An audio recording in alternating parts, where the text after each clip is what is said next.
Welcome to Advanced Chemistry, Chapter 1. We are going to do a flipped classroom in Advanced Chemistry, explain a little bit how the flipped classroom will work. Every night you'll be given a video assignment, or almost every night, not every night, you'll be given a video assignment, which will be the notes. I'll do my best effort to make these videos a reasonable time limit in the 10 to 15 minute time range. There may be a handful of videos that are over 15 minutes depending on the topic that we cover. You can take notes on this material if you want, or you don't need to take notes. Whatever you are more comfortable with as a learner, that is fine by me. Just keep in mind that at the end of the lecture or the end of the video, you're going to have to go to Moodle and you're going to have to take a quiz on the lecture. It may be multiple choice, it may be true false, it may be a math question off of the notes. So you will really want to kind of look at how you are going to do that so you can take the quiz at the end of the video. Now, if you do take notes, keep in mind that I'm using PowerPoint slides, so I'm going very quickly through some PowerPoint slides, maybe faster than you'll have the ability to write. So it may work best for you to, every time I go to the next slide, pause the video, write the notes, and then listen to what I have to say about it. Sometimes I will have a 5-second bit on a slide. Sometimes we may spend 3 to 4 minutes on one particular slide. It really depends upon what we're talking about. But that is kind of the flipped classroom. What we're going to do for our first lecture in Chapter 1, Section 1, is we're really just going to review all of Chapter 1 from chemistry last year very, very, very quickly. So we're introducing matter and measurement. What we're going to focus on is the matter part today. We'll do measurement tomorrow. Chemistry is a study of matter, its properties, and its behaviors. There are many different types of chemistry, of biochemistry, analytical chemistry, physical chemistry, organic chemistry.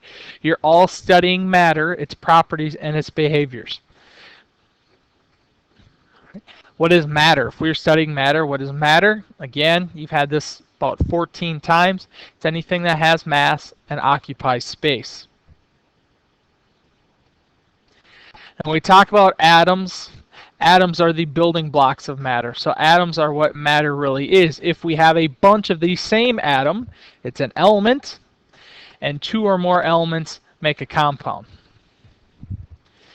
States of matter, real quickly: solid, liquid, gas. And remember that in a reaction we will note whether they are solid, liquid, or gas by a G, a cursive L, and an S. So for example, water vapor we know is a gas. I would write H2O and underneath a gas. That is going to be a very huge importance this year in advanced chemistry outside of regular chemistry.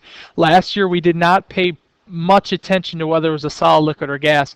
This year it's going to play a huge difference when we're talking about reactions and the energy involved in each reaction. So solid, liquid, gas, there's also plasma, but we really are not dealing with plasma. Classifications of matter. How do we classify matter? Well, there's 2 ways we can classify matter if it's a mixture. So let's say we have a mixture. Is the mixture uniform throughout? If the mixture is uniform throughout, remember what it's called? Oh, sorry, I jumped the gun. If it's not uniform throughout, it's heterogeneous. If it is uniform throughout, it's homogeneous. We did this last year when we talked about a heterogeneous mixture would be like Italian salad dressing. A homogeneous mixture would be Kool-Aid. Now we're going to take this homogeneous mixture and we're going to break it down anymore. Does it have a variable composition? If it does, it's still a homogeneous mixture. If it doesn't, it's a pure substance. So for example, a variable composition, our Kool-Aid might have look maybe a little grainy or not pure. So obviously, because Kool-Aid is 2 different things, water, sugar, and the flavoring together, in comparison to water would be a pure substance, just water. Now, if it's a pure substance, can it be separated into simpler substances? Well, if it cannot, it's a pure element. So if I took air, air is a pure substance, but can I separate air? Yeah, I can separate air into carbon dioxide, and I can separate carbon dioxide then into carbon and oxygen. So this is really a breakdown of the classification of matter that we can have. So really last year we focused on the upper part here, heterogeneous versus homogeneous. Now we're just breaking into homogeneous. If it does not have variable composition, if it does have variable composition, it's a homogeneous mixture. If it doesn't, it's either an element or a compound based on its composition. Properties and changes of matter, again, just quickly reviewing some vocabulary from last year. We have physical properties and chemical properties. Remember, physical properties can occur without changing the substance. So that would be if I took a 2x4 and broke it over my knee, I still have two pieces of 2x4. Really nothing's happened to that 2x4. That's a physical change.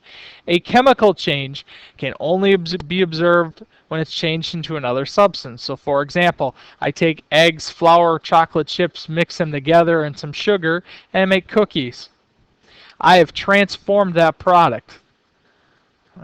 Or we do a chemical reaction. That is an example of a chemical property. One thing we talked about last year as well, in which we got hung up on, we have intensive properties and extensive properties. Intensive properties do not rely on the amount of matter present. Do not rely on the amount of matter. So for example, if I have a cup full of water or an ocean full of water, the density, the boiling point, and the color are all going to be the same. But an extensive property does depend, all right, does rely on the amount. So for example, if I had a cup full of water or an ocean full of water, their masses would be different, the volume or the space that they take up would be different, and the energy that that could give me will be different. All right, if I put both of those and it froze both of those, which one's going to freeze quicker, the cup full or the ocean full? The cup will, because it has less energy to take away from it. So intensive properties do not depend on the amount of the substance. Extensive properties do depend on the amount of substance, and those are varying properties that we compare in compounds. Physical changes, chemical changes, we've talked about that. Chemical reactions. In the course of a chemical reaction, what we start with reactants. So our reactants, we are starting with our reactants, and we finish with products. Just getting your mind kind of back in the spiel of things for chemistry here. Separations of mixtures. So now we have a mixture. How are we going to separate it? There are three ways in which you can do this. There are two of them you did in lab last year. One you did in chemistry and one you did if you had forensics. And the first one that we all did was filtration. You're going to take a piece of filter paper. You're going to separate the filtrate. You're going to filter the substance and separate the two, whatever's left over. You did this last year. Distillation. Distillation is filtration works when you have a solid and a liquid. Distillation works when you have two different liquids because you have two different boiling points. So if you wanted to distill alcohol from water, one's going to boil. You're going to boil that off. You're going to boil that off here. The gas is still going to go in the tube, and then what you're going to do is you're going to pump cold water in or around this apparatus. What happens when it hits the cold water? It's going to condense back into a liquid. You can also, kind of an evaporating dish could also be distillation. If you have salt water and you want just the salt left over, that could be a distilling process as well. And lastly, if you were in forensics, you did chromatography, which you're going to use the ability to separate a solid substance using its solubility in a solvent. You did this in forensics with ink. You separated different colors of ink and found out that black ink really isn't black. It's a variety of colors, as kind of noted here in the example. You used a solvent down below, such as ether, to kind of get that to transfer out. So you have filtration, chromatography, and distillation are the three ways in which you can separate a mixture. When we pick up tomorrow, we will start talking about units of measurement and review your measurement as we go. If you have any questions, you can let me know on class, particularly about the pace of videos or any other questions about the flipped classroom. Other than that, I will see you tomorrow.